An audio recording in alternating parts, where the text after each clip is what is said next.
Continue with chapter 5.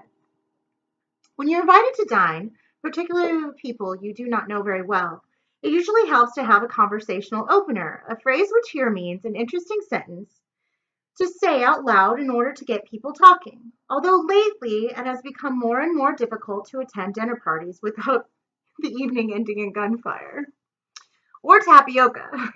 I keep a list of good and bad conversational openers in my commonplace book in order to avoid awkward pauses at the dinner table.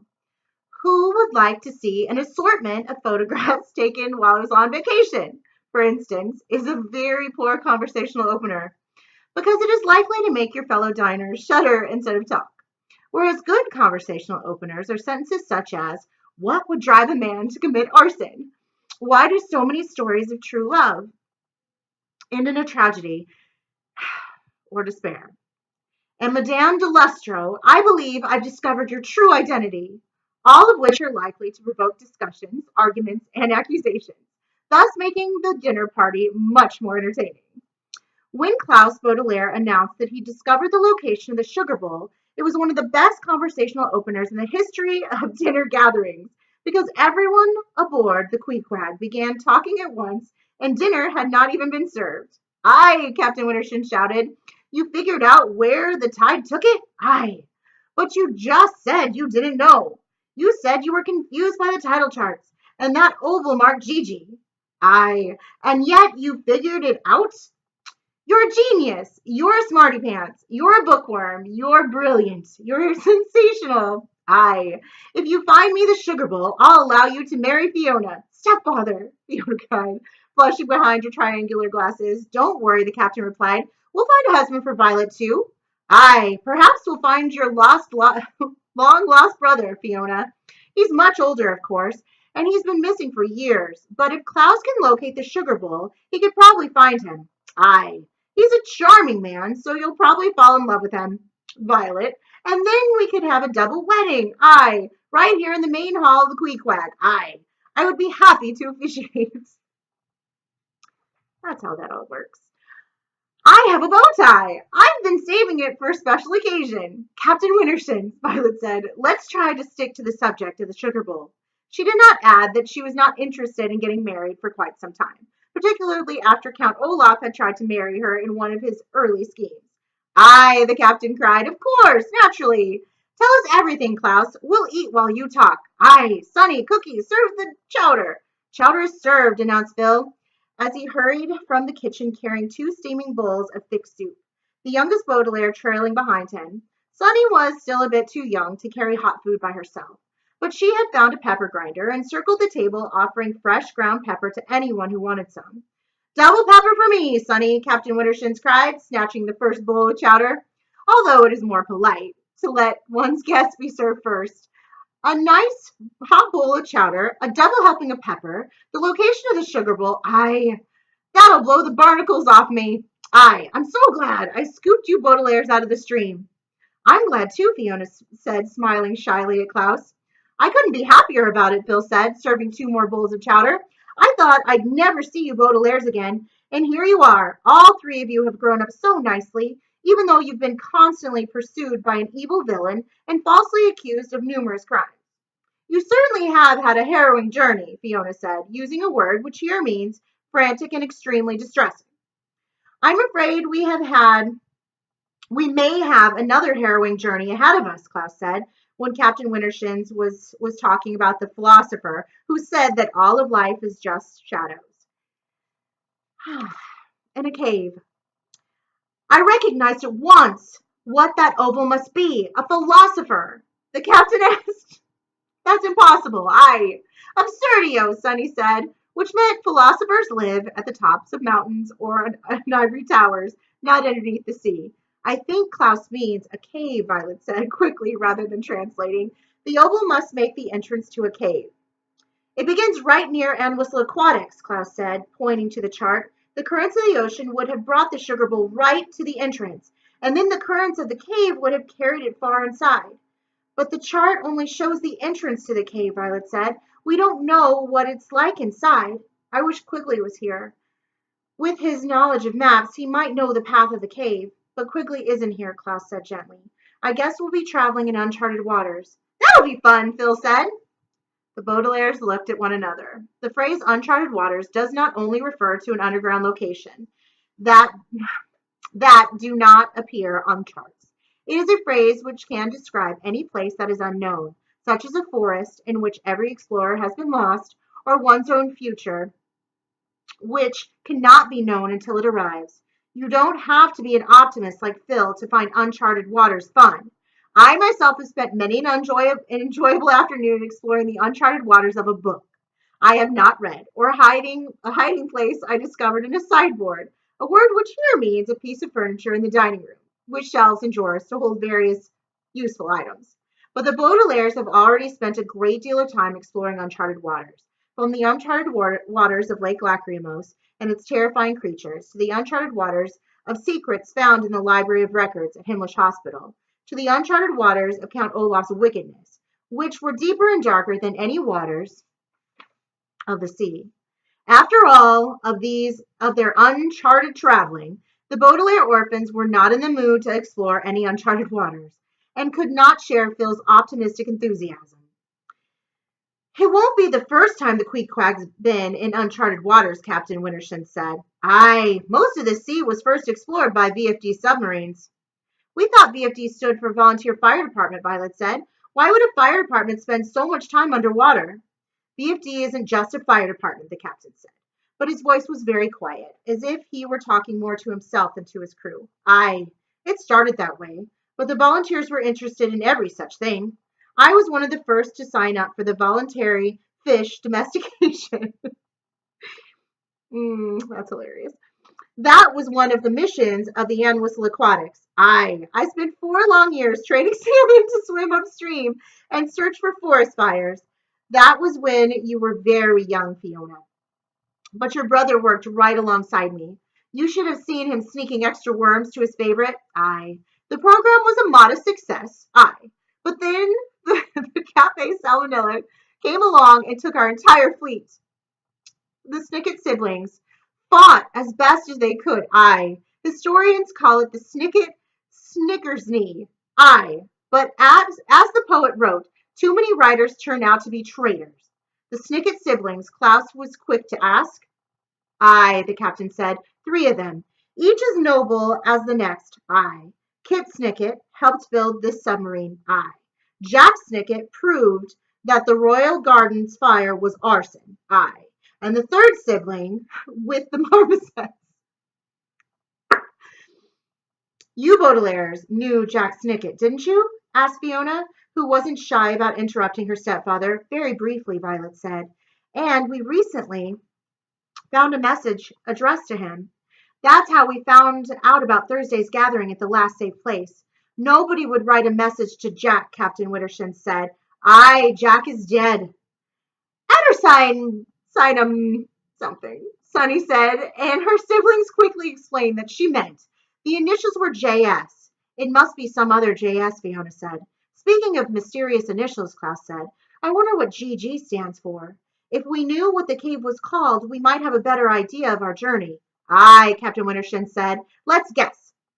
Great Glen, Green Glade, Glamorous Glacier, Gleeful Game Room, Glass Galosh, Gothic Government, Grandma's Gingivitis, Girl Getting Up from Table, Indeed, the captain's stepdaughter had stood up, wiping her mouth with a napkin embroidered with a portrait of Herman Melville, and walked over to a sideboard tucked into a far corner.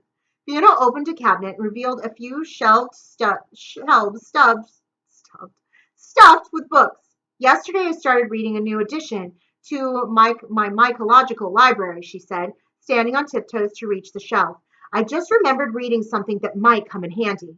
The captain fingered his mustache in astonishment. You and your mushrooms and your molds, the captain said. I thought I'd never see you use your mycological studies be put to good use. Let's try that again. I thought I'd never live to see your mycological studies be put to good use. And I'm sorry to say he was right. Let's see, Fiona said, paging through the thick book entitled Mushroom Minutia, a word which here means obscure facts. It was in the table of contents. That's all I've read so far. It was about halfway through. She brought the book over to the table and ran a finger down the table of contents, while the Baudelaires leaned over to see. Chapter 36, The Yeast of Beasts. Chapter 37, Moral Behavior in a Free Society. Because that belongs in a book about mushrooms. Chapter 38, Fungible Mold, Moldable Fungi. Chapter 39. Sorry, it's going to be a fun page. I can already see it. Okay. Vestibule Fungal Ditches. Chapter 40. The Gorgonian Grotto. There, Grotto, Sunny asked. Oh, sorry, in Sunny language. Grotto, Sunny asked. Grotto is another word for cave, Klaus explained as Fiona flipped ahead to chapter 40. The Gorgonian Grotto, she read, located in one more time, propinquity to and whistle aquatics has appropriately wraith-like nomenclature with roots in Grecian mythology, as this conical cavern is fecund with what is perhaps the bugaboo of the entire mythological Pantheon. Pantheon, not Panthonian. Pantheon. Told you it was going to be fun. I told you that book was too difficult, Captain Winterston said. A young child can't unlock that sort of vocabulary. It's a very complicated prose style, Klaus admitted, but I think I know what it says. The Gorgonian Grotto was first named after something in Greek mythology. A gorgon, Violet said, like that woman with snakes instead of hair. She could turn people into stone, Fiona said. She was probably nice when you got to know her, Phil said. I think I went to school with such a woman, the captain said. I don't think she was a real person, Klaus said. I think she was legendary. The book says it's appropriate that the grotto is named after a legendary monster, because there's a sort of monster living in the cave. A bugaboo. Bugaboo, Sunny asked. A bugaboo can be any kind of monster, Klaus said. We could call Count Olaf a bugaboo if we felt so inclined. I'd rather not speak of him at all, Violet said. This bugaboo is a fungus of some sort, Fiona said, and continued reading from Mushroom Minutia. The Medusian mycelium has a unique conductive strategy of waxing and waning. First, a brief dormant cycle in which the mycelium is nearly invisible, and then a flowing into speckled stalks and caps of such intense venom that it is fortunate that the grotto serves as quarantine. I didn't understand all of the scientific terminology, Klaus said. I did, Fiona said. There are three main parts to a mushroom. One is the cap, which is shaped like an umbrella, and the second is the stalk, which holds the umbrella up. Those are the parts you can see. There's part of the mushroom you can't see, Violet asked.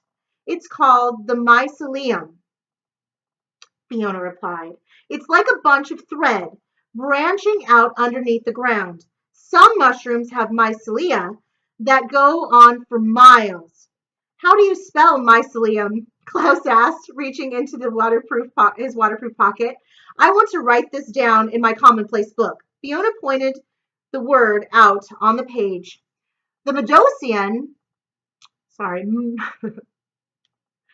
Medusoid mycelium waxes and wanes, she said, which means that the caps and stalks spring up from the mycelium and then wither away and then spring up again. It sounds like you wouldn't know the mushrooms are there until they poke up out of the ground.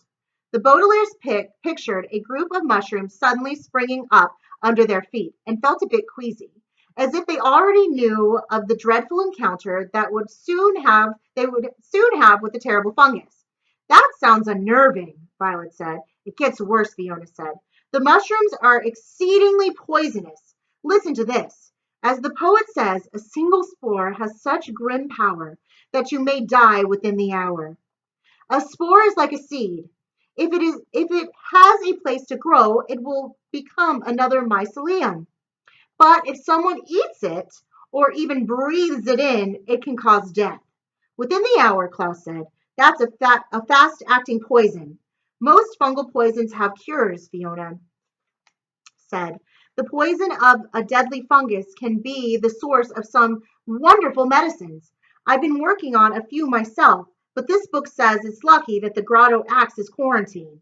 Cora, Sonny asked. Quarantine is when something dangerous is isolated so the danger cannot spread, Klaus explained.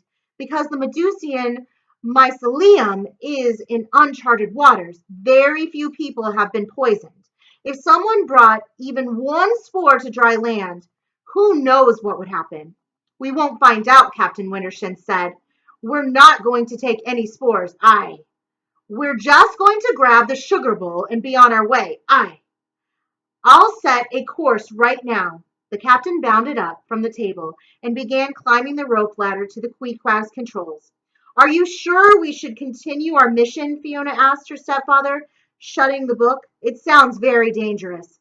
Dangerous, aye. Dangerous and scary, aye. Scary and difficult, aye. Difficult and mysterious, aye. Mysterious and uncomfortable. Uncomfortable and risky. Risky and noble, aye. I suppose the fungus can't hurt us if we're inside the submarine, Phil said, struggling to remain optimistic. Even if it could, the captain cried, standing at the top of the rope ladder and gesturing dramatically as he delivered an impassioned oratory, a phrase which here means emotional speech that the Baudelaires found utterly convincing, even if they did not quite agree with every word. The amount of treachery in this world is enormous, he cried. Aye, think of the crafts we saw on the sonar screen. Think of Count Olaf's enormous submarine and the even more enormous one that chased it away. Aye. There's always something more enormous and more terrifying on our tails. Aye. And so many of the noble submarines are gone. Aye. You think that Herman Melville's suits are the only noble uniforms in the world? There used to be volunteers with P.G. Wodehouse on their uniforms, and Carl van Vechten. There were Commons and Clary and Archie and Mehitable, but now volunteers are scarce. So the best we can do is one small noble thing. Aye, that is retrieving the sugar bowl from the Gorgonian grotto, no matter how grim it sounds. Aye, remember my personal philosophy. He who hesitates is lost. Or she, Fiona said. Or she, the captain agreed. Aye. Aye, Violet cried. Aye, Klaus shouted. Aye, Sonny shrieked. Hooray, Phil yelled. Captain Wintershins peered down in annoyance at Phil, whom he would have preferred say aye, along with everyone else. Cookie, he ordered, do the dishes. The rest of you get some shut-eye. Shut-eye, Violet asked. Aye, it means sleep, the captain explained. We know what it means, Klaus said. We're just surprised that we're supposed to sleep through this mission. It'll take some time to get to the cave, the captain said. I want you four to be well rested in case you're needed. Now go to your barracks. Aye. It is one of life's bittersweet truths that bedtime so often arrives just when things are getting interesting. The Baudelaires were not particularly in the mood to toss and turn in the Queequeg's barracks, a word which here means a type of bedroom that is usually uncomfortable. As the submarine drew closer and closer to the mysterious grotto and its indispensable item, a phrase which here means the sugar bowl, although the children did not know why it was so important. But as they followed Fiona out to the main hall and back down the corridor, past the plaque advertising the captain's personal philosophy, the door to the supply room, and an uncomfortable number of leaky metal pipes, the siblings felt quite tired. And by the time Fiona opened the door to reveal a small green-lit room stacked with saggy bunk beds, the three children were already yawning. Perhaps it was because of their long, exhausting day, which had begun on the icy summit of Mount Froth. But Violet didn't ponder one single mechanical idea as she got into bed, as she usually did before she went to sleep. Klaus scarcely had time to put his glasses on a small bedside table before he nodded off, a phrase which here means fell asleep without considering even one of the books he had recently read. Sonny curled up on a pillow and didn't waste one moment dreaming up new recipes, preferably entrees that were less mushy than chowder, as she still enjoyed biting things as much as she did when she was a baby, before she was dreaming herself. And even Fiona, whose bedtime habits are less familiar to me than that of the Baudelaires, put her glasses next to Klaus's and was asleep in moments. The whirling engine of the Queequeg sent them deeper and deeper into slumber for several hours, and they probably would have slept much longer if the children hadn't been awakened by a terrible and terribly familiar noise. It was a loud, unnerving scraping, like fingers against a chalkboard, and the Baudelaires were almost shaken out of bed as the entire submarine rattled. What was that? Violet asked. We hit something, Fiona said grimly, grabbing her glasses in one hand and her diving helmet in the other. We'd better see what the situation is. The Baudelaires nodded in agreement and hurried out of the barracks and back down the corridor. There was an unnerving splashing sound coming from a few of the tubes, and Klaus had to pick up Sunny to carry her over several large puddles. Is the submarine collapsing? Klaus asked. We'll know soon enough, Fiona said, and she was correct. In moments, she led the Baudelaires back into the main hall, where Phil and the captain were standing at the table, staring out the porthole into the black nothingness. They each had grim expressions on their face, although Phil was trying to smile at the same time. It's good you got some rest, the optimist said. There's a real adventure ahead of you. I'm glad you brought your diving helmets, Captain Winterston said. Aye. Why? Violet asked. Is the Queequeg seriously damaged?